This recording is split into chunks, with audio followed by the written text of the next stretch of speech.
everyone, it's Jellica from aprefix.com, and today I want to show you how I made this fresh green winter wreath that I think is just perfect for both holiday and winter decor. And if you've never made a fresh winter wreath before, then you're going to want to watch the entire video to catch some of my tips and tricks for creating a well-structured wreath and one that lasts. So stick around.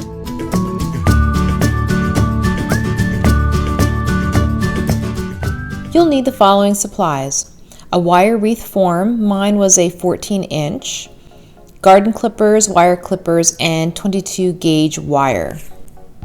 For my wreath, I used an assortment of greenery, including this shore pine.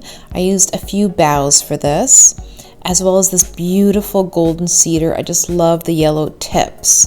I think it just creates a beautiful look. This is noble fir. It has a nice bluish green. And I also used some berried juniper. I love those bluish berries right on the ends. I also decided to pick up this faux greenery that I absolutely fell in love with. I thought it would add just the right bit of interest to my green wreath. Now, once I removed all of the elastic bands holding all the boughs together, then that was the time to begin sorting through all of my materials. The first thing I began to do is to clip off pieces from the shore pine. This is going to create the base of this particular wreath.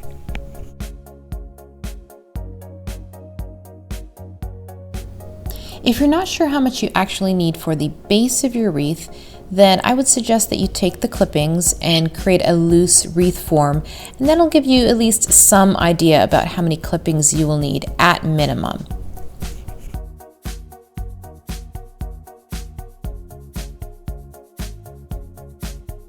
Now continue to clip off from the other boughs, knowing that you're going to be using just a little less of each of them because they're going to be forming the top layers or the embellishments of the wreath.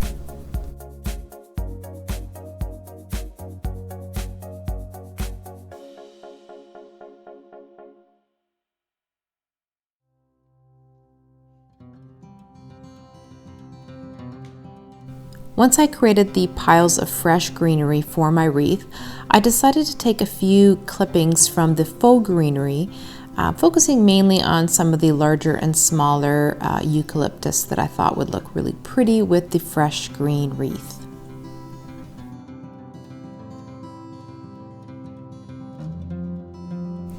Before attaching the greenery, the first thing you're going to want to do is take your 22 gauge wire and attach it to the wire form.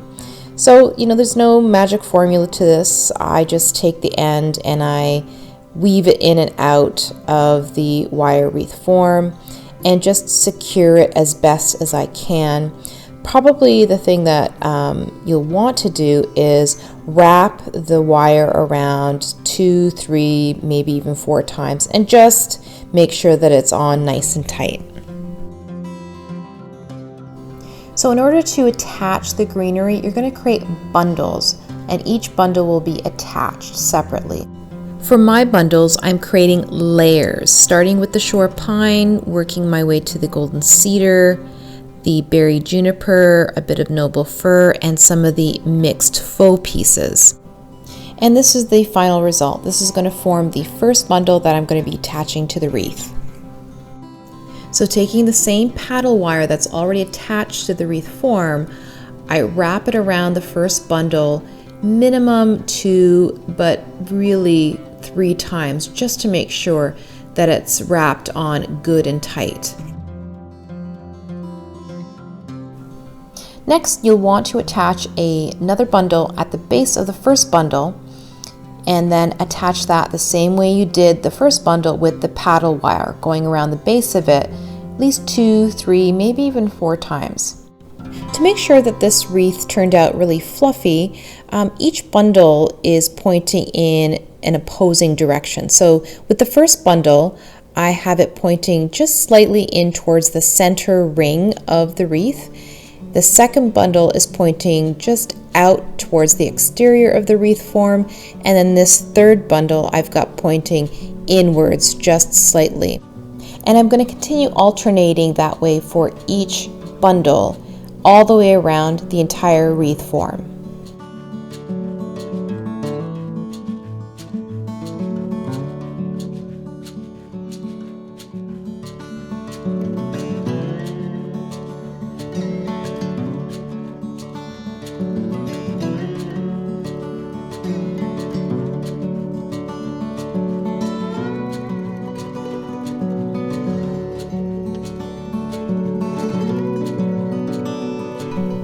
When you reach the end of the wreath, you'll notice that there's a little bit of bare space that you'll want to fill up with another bundle, but it'll be hard to fill it up with the size of the bundle that you started with, so just gather up a small bundle into your hand and then attach it to the wreath, and if you need to add another small little bundle, you can do the same thing. There's really no right or wrong way to do it.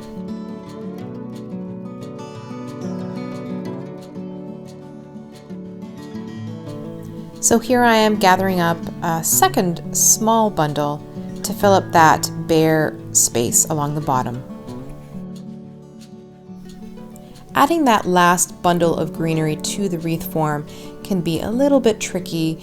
You've got bundles to the right of you and bundles to the left of you, and wrapping that paddle wire without crushing sort of the fluffier bits that are showing through is a little bit tricky, but just be very patient with yourself and maneuver that greenery as best you can, and keep that wire tightly wrapped around the bundle.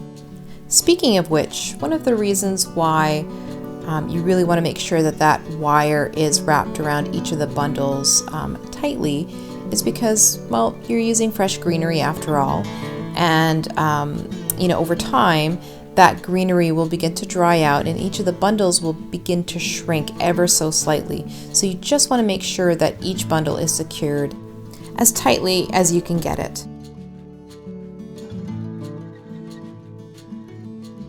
So once you've secured your last bundle on the wreath, you'll want to take your wire clippers and clip off the wire, and then you're going to take the end of that wire and you'll want to wrap it around the wreath form and maybe tuck it in underneath and wrap it around some of those rings that are on that wreath form.